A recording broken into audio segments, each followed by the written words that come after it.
Here, courtesy of Sue's good invitation and who knows how much pressure. George is a professor emeritus of geology in the Department of Earth and Planetary Sciences at Johns Hopkins University. He's very interested in how the solid Earth interacts with water and biology and the atmosphere. And in his recent work, he's been exploring questions of sustainability from that perspective. And it's with great pleasure that I welcome him here. Please join me in welcoming George Fisher.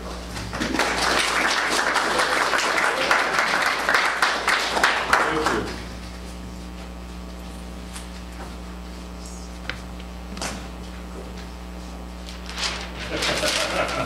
I should start with my graphic. The screensaver. The screensaver, yeah.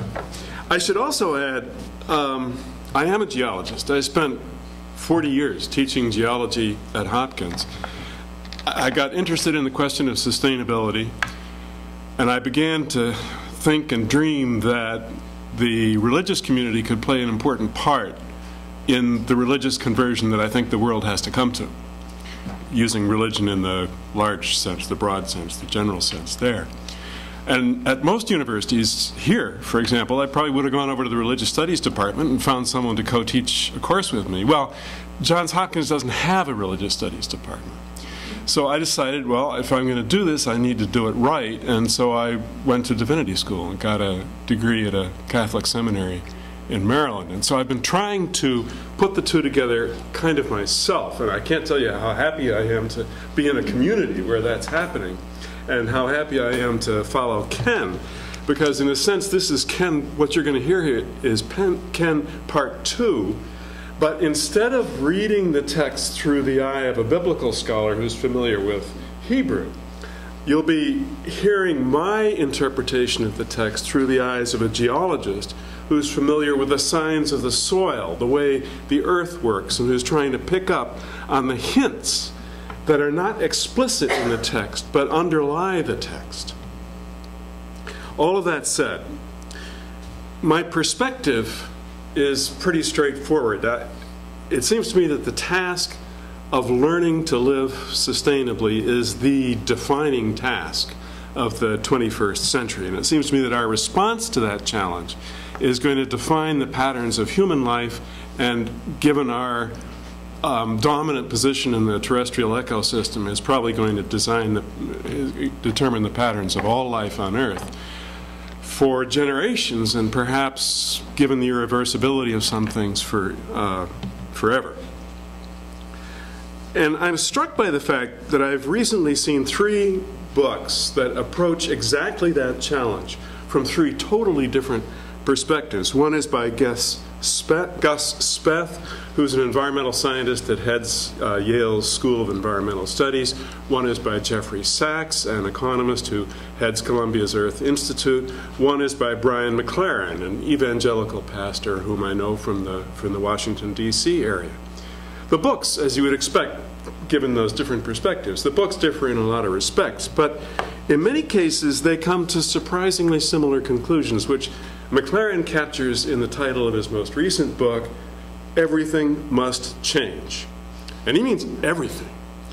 Our economic system, our political system, our treatment of the environment, our treatment of each other, even our personal and collective values, as we just heard from Robert in a slightly different way, but that's kind of one of the things I took from your talk. And it seems to me that change that fundamental requires 2 different things. It means that we need a totally different vision of the world, like seeing an optical illusion, and suddenly it snaps into focus in a different way. But not only do we need that different vision, that different understanding, we need to appropriate that vision, that understanding, deep within us, not just up here where so many of us in the academic field feel very comfortable, but here in our gut. It needs to be an inner commitment, an inner understanding of who we are and what we're about. And change that fundamental is a religious experience. It's a religious conversion in the broadest sense. And for that reason, I think that the religious community can provide a tremendous amount of help. Religions have, after all, long been in the business of promoting religious conversions. And I think the reason that they work that way is that at their best, and they're often not at their best, but at their best, religious traditions allow us to connect our present experience, our present perceptions, with the language, the traditions, and the ways of understanding the world that are rooted in the deepest and the oldest wisdom of what it is to be human.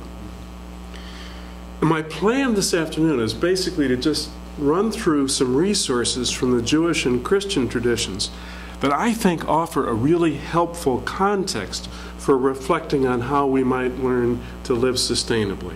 I'm really talking to both communities, but I'm talking particularly to the church community here. I'm not going to try to supply any answers about here's how to go about learning to live. I'm trying to dig out some resources that I think can be helpful in having that conversation about what we ought to be doing. And I have to say that much of what I say, obviously I don't have deep training in the biblical tradition.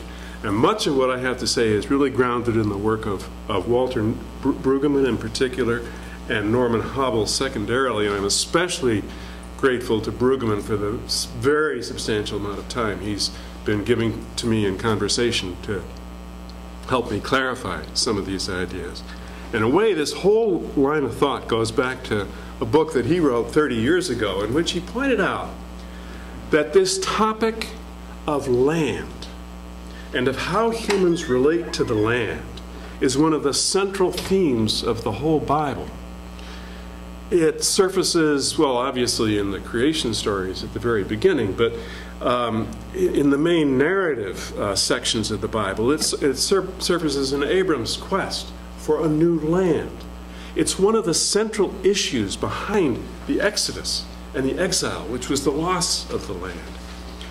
And this may surprise some of you, but I'm convinced that it surfaces in many of Jesus' kingdom parables and in many of the issues of land ownership and access to land that loom behind Jesus' teachings on justice when you hear them in a first century context. And I think it's important to realize academics, scientists in particular, tend to denigrate the Bible as mere religious revelation. Well, let's get rid of the mere here, for one thing. But I think it's important to realize that a lot of the insights, at least the insights I draw out of the Bible, didn't just come out of thin air, and particularly these questions of human connectedness to the land. Ken asked at the beginning, what does the Bible have to do with environmental crisis? Well, I think that the Bible, particularly the Hebrew Bible, but to a certain degree the New Testament, emerged out of a confrontation with at least a potential environmental crisis. Much of the Hebrew Bible is really emerged out of the daily struggle of the Jewish people to realize the promise that they sensed in the land of Canaan. And the problem was that they were familiar with the methods of farming in Egypt, and those methods just didn't work in the land of Canaan. They were utterly useless there. The soil is thin and fragile. The rain is sparse and capricious. Worst, it comes at in the winter, the wrong time of the year. And those winter storms can be absolutely ferocious, just stripping the land of its topsoil, the very stuff they need to survive. So they faced a serious problem. How do you persuade that precious winter rain that's so essential in the dry lands of Canaan? How do you persuade that rain to soak into the soil so that it will still be available next summer when you want to try to grow some crops?